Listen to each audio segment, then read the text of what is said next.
ভারতীয় ব্যবসায়ী ও এশিয়ার অন্যতম ধনী গৌতম আদানির আফ্রিকার দেশ কেনিয়ার সবচেয়ে বড় বিমানবন্দর নির্মাণ ও উন্নয়ন করার কথা।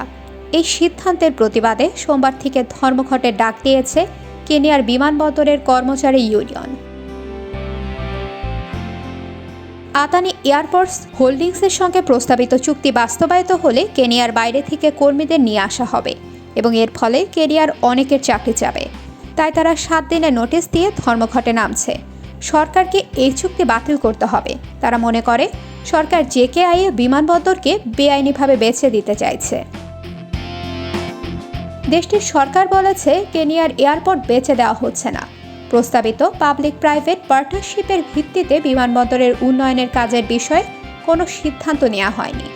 বিষয়টি নিয়ে প্রতিক্রিয়া জানানোর জন্য আদানির কোনো মুখপাত্রকে পাওয়া যায়নি বলে বার্তা সংস্থা রয়টার্স জানিয়েছে। সরকারের পক্ষ থেকে গত মাসে আদানির প্রস্তাব নিয়ে বলা হয় জেকেআই বিমানবন্দরের বছরে 75 লাখ যাত্রী ঠিকভাবে যাতায়াত করতে পারেন, কিন্তু এখন যাত্রীর সংখ্যা বেড়ে গেছে। তাই এখন পরিকাঠামোর জরুরি ভিত্তিতে উন্নতি দরকার। ওপর থেকে পানি পড়ার মতো ঘটনায় অস্বস্তির মধ্যে পড়তে হচ্ছে কর্তৃপক্ষকে। বলা হয়েছে জেকেআইয়ের আধুনিকীকরণের জন্য $200 কোটি প্রয়োজন। বর্তমান আর্থিক অবস্থায় যা দেওয়া সরকারের পক্ষে কঠিন। দেশটির সরকার বলেছে আদানির প্রস্তাব বিবেচনা করা হচ্ছে।